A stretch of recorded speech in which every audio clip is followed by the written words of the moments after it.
Hi there. Okay, what happened? This is actually day 47. No, it's day 48. Today is the 18th of July 2020, which means I missed yesterday. Yesterday would have been day 47. It was the 17th of July 2020. So what happened? Well, fucking hell.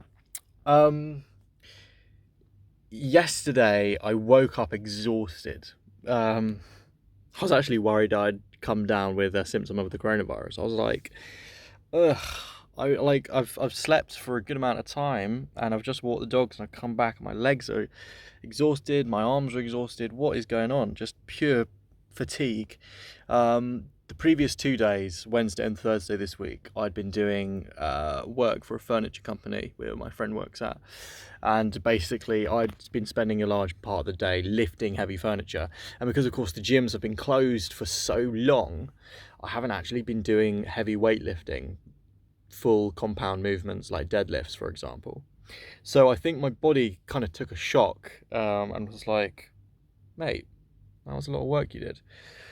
Um, and I think, generally speaking, that level of exhaustion that I was at, coupled with the fact that since I'd, restarted this new drive to routines and affect everything, what had slowly been creeping into my day was increased phone use.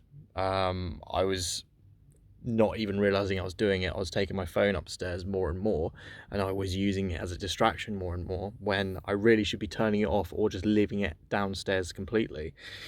Um, and that was coupled with the fact that my YouTube use is steadily increasing. So what happened yesterday was, after coming back from walking the dogs and trying to start a semblance of a morning routine, I ended up upstairs, not on my bed, luckily.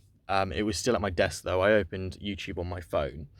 Should have been blocked. I don't even know why I opened it, but that's the thing about addiction. It becomes so ingrained and so innate into your thought process that you don't even actually have any conscious awareness of what you're doing until it's too late. You're suddenly like, why the fuck am I on YouTube right now? And what's worse about YouTube, is that you can very easily find pseudo academic video essays, or just generally speaking, very interesting, well produced, well made content. And so I was watching this, and some of it was to do with voice acting, and that's kind of where I was letting it myself slide. I was like, oh, this is for my business. Like, I can actually do this. Like, this isn't totally um, a bad thing. But then I quickly, you know how the algorithm works. I was quickly watching other stuff, and it was still interesting. To be specific, actually, it was from a YouTuber called Kraut, and he is very much interested in geopolitical relationships and geopolitical history. And it was a video over an hour long, about an hour and 9 minutes, I think, if memory serves, about basically China and Chinese recent geopolitical movements and expansion in what he thinks is going to be the start of a new Chinese empire. Um, and he was saying Donald Trump has utterly failed to even acknowledge this. But what's worse is Donald Trump's cartoonish level of character, the way he hogs the media, his narcissism, the fact that everyone seems to be distracted by the latest Trump gaffe, has totally distracted the world from the fact that China has been making some serious moves, um, economically, kind of mimicking other empires in the past, and using what worked for them to do for their foreign policy.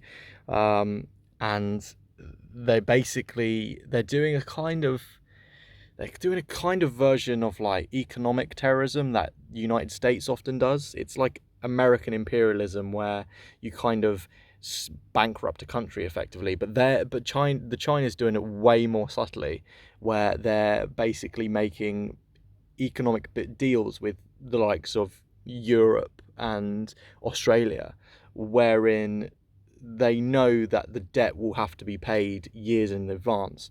So it's going to be very difficult to uncouple, um, to antagonize China in the future, because they're going to have their grasp on so many different industries and even organizations domestically within countries across the world, including the UK.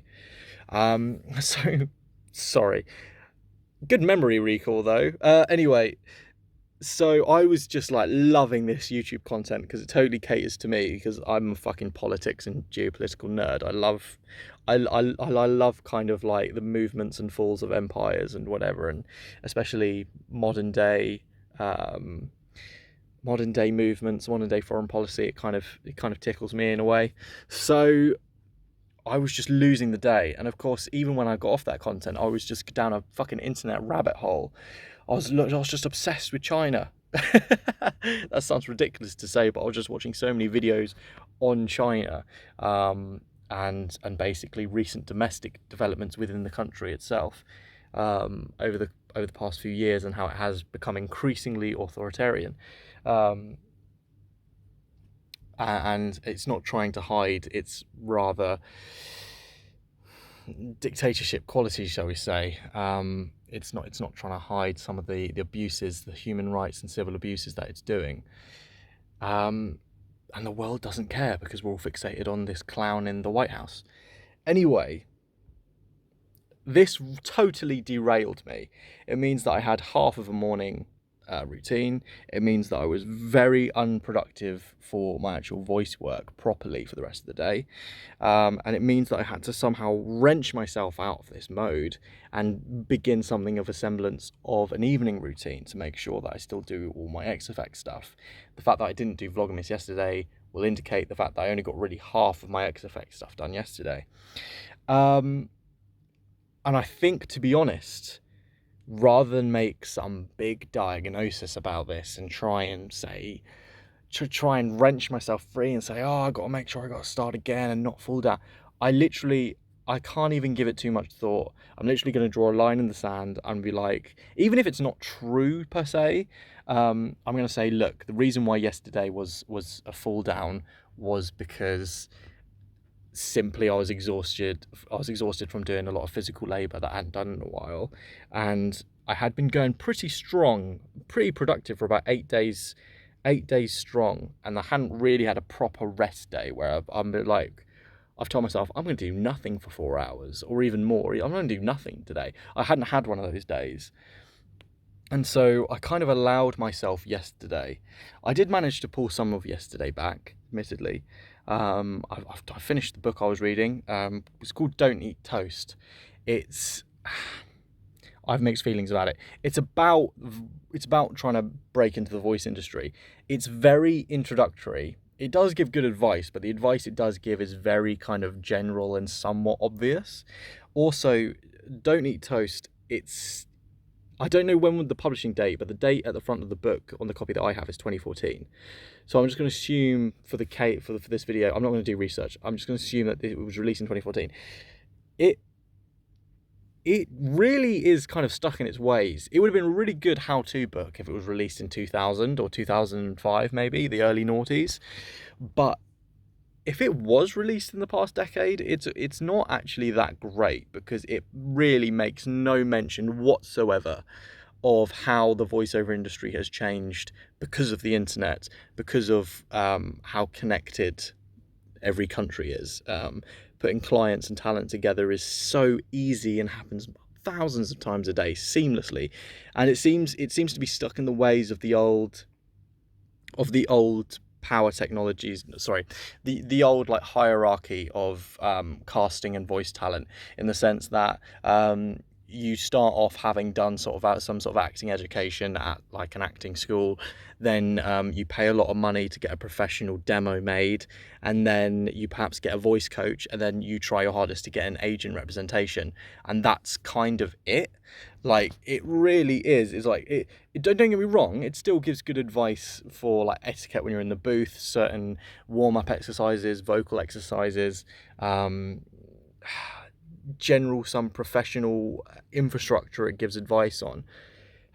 But where it falls down is basically how I've highlighted it. It really isn't that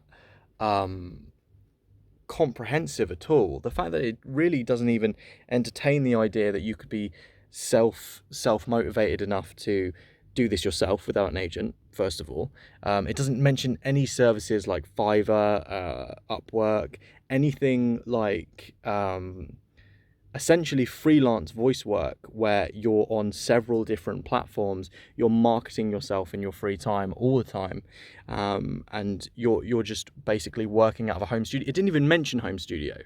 The assumption was that you would be in a professional recording booth with a sound engineer, a director, and a producer, and several other client members. It was just like, this is naive almost. This is like, it was from industry professionals. It kind of had a, like, the fact that it didn't even mention it almost feels like it's kind of like snooty. It's like, this is how voice acting works, darling, like, kind of thing. It's like, well, no, that's already outdated by about 15-20 years. Those hierarchies, that power structure, is quickly fading away. So if it was published in 2014, as my book seems to have been, that's quite poor. Really, like, the game was shifting back in like the late noughties, 2010. So I'm actually quite surprised. Don't get me wrong, there are definitely passages I will go back to and reread, because it does have good advice dotted about. Generally speaking, if you're trying to get into voice work, it's not really the first book I would recommend. I would recommend something probably written by Bill DeWeese, just because he's very good. I'm also listening to a lot of podcasts at the moment by Anthony Pica. All this kind of very self-made entrepreneurial kind of voice actors, because that's how the game works nowadays. You really need to be self-motivated. And that goes back to me. I'm going to use that as a segue to go back to the fact that I can't avoid the fact 2 days this week, Tuesday and Friday, I effectively had a clear schedule. I think someone went upstairs. I could have easily have spent the entire day being very productive on both Tuesday and Friday. Instead, I let the day get away from me. Tuesday more so, as Tuesday I didn't have the excuse I'm giving myself for Friday, but I think it goes back to work ethic. I'm more than happy would spend a day breaking my back lifting furniture in and out of a van, like I did for my friend, or I'm more than happy do property work for my dad. But when it comes to like just me, that intense kind of one on myself, like I'm doing this for me, I don't know why. The thing is, I'm not going to try and like diagnose myself, because personally I still think I'm in the midst of habits, and I just have to be doing this day in, day out, for not weeks, not months, but years, to make this habit, to build a work ethic after it's been absolutely shot to pieces by years of internet use and content consumption. Like, you have to be in it for the long game. You need patience. So I'm not going to be too harsh on myself. And the fact that I've also had today was Saturday, the 18th of July, and it was a fairly good day. I didn't get as much done as I wanted to, but I really focused on just ticking everything off and making sure that I'm back on track, and that I don't let anything become like, what's it? It's never missed twice. So if I miss a day on the X Effect on whatever activity, I have to pick it up the next day and build the streak again. I just can't let anything get away from me, because I know as soon as you let it dip for 2-3 days, it's so hard to pull yourself back up out of that and build the momentum and create a new streak. It is very hard. So I'm giving myself yesterday. Today was good. And looking forward to the future, I'm actually going to be much more focused on trying to build a schedule. I've already built the schedule, trying to follow the schedule. The schedule itself is where it's like waking up at 5 o'clock or 5:15 in the morning, getting breakfast out of the way, meditation, fitness, smoothie, podcast, bang, I'm at my desk, I'm working for 9 a.m.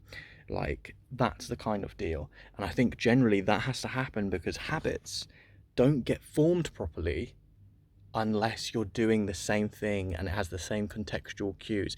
And that's really the problem. The first week of this X Effect was going really good. Admittedly, it started to get a bit woolly towards the end. But what was happening is I was doing the activities, but I was doing them at different points in the day. I was doing them in different motivations, in different spaces. Here's the thing, you just need consistency to build habits. You need to be in the same environment, you need to do it at the same time each day. You need to make sure that it follows on from the same activities, so it kind of builds a chain. And I'm not gonna be too harsh on myself, because generally speaking, the last 10 days or so have been fantastic. I'm not using screens on my bed, for one. I'm not opening my phone until I've done meditation in the morning, and meditation doesn't happen after breakfast. So there's a good hour in the morning where I'm not looking at any screens. I still haven't gone, and even though I binged on YouTube yesterday, I didn't end up binging on other platforms like I usually would have done. I didn't open things like Twitter or Reddit or Instagram. I didn't touch any of that. So I binged, but I only binged on one platform. So I'm seeing the silver lining in a dark cloud, and being like, okay, that's passed. That storm has gone. I've fallen down. I've got to pick myself back up. And just being basically very mature about this. Moving forward, I do have a lot to do, because I've given myself weekly goals that for voice work, for my career, which I've been slipping on, because generally speaking, if I was productive Tuesday and Friday, I wouldn't be slipping on these goals whatsoever, but I'm slipping on them now. So rather than having to play this eternal game of catch up, what I'm going to do instead is just be really realistic. What can I do each day? Make them really digestible. And there's this whole thing about daily calibration, where I sit down after my podcast or during my smoothie, whatever, and I just calibrate the day. I write a to-do list, I order that to-do list, I make it in very digestible chunks so nothing's too intimidating or imposing, and I just make them super fucking manageable. What was happening over the course of the last 5 or so days, well, I was stopped writing to-do lists, so already, I mean, that wasn't part of the X effect, but it would definitely needed to be. You need daily calibration, because if you're not thinking, what am I going to do today and how am I going to do it, you just have this vague goal, like, oh yeah, I'm going to make a demo today. But that's a fucking fairly hefty task. And it takes a lot of motivation to begin something that nebulous anyway. So you really just have to break it down into smaller chunks.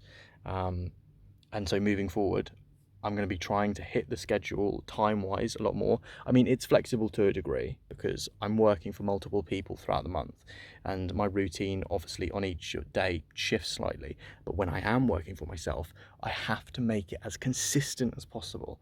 I really have to make it consistent as possible when I'm working for myself. So if I do have a day here or a day there where I'm working for other people, it's not an issue. When I'm working for myself, I pick up where I left off and keep going. And generally speaking, I need daily calibration. That's vital, because it just creates this hyper focus on what I've currently got on my plate, what I completed, what I need to do before the end of the week, what I need to do before the end of the month, where I need to be for X, Y, Z. So yeah, Friday, day 47 was a fall down. Day 48, I wasn't too productive today, but I kind of gave myself a day as just relax, get everything done on your X effect, and just get back on the saddle. I'm drinking a smoothie at the moment. I decided to do fitness in the evening instead of the morning, but hey ho, I had to do something for my mum this morning, so that's why. I'm finishing off my smoothie. I'm going to listen to my podcast. I'm going to do a little bit of something for voice work. It shouldn't really take too long, and then I'm going to just read a book and go to bed. I'm going to try and wake up quite early tomorrow. Tomorrow's Sunday, day 49. 49. 7 weeks exactly since the beginning of Vloggermist tomorrow is. That's quite impressive. Anyway, this has gone on for over 18 minutes, so I'm done. Please forgive me for falling down yesterday, but I'm never miss twice. Never miss twice. I'm going to jump straight back on it and build up the streak again. I know why I've fallen down, and I need to address that, which I have, and I need to improve it. So, thanks. See you tomorrow.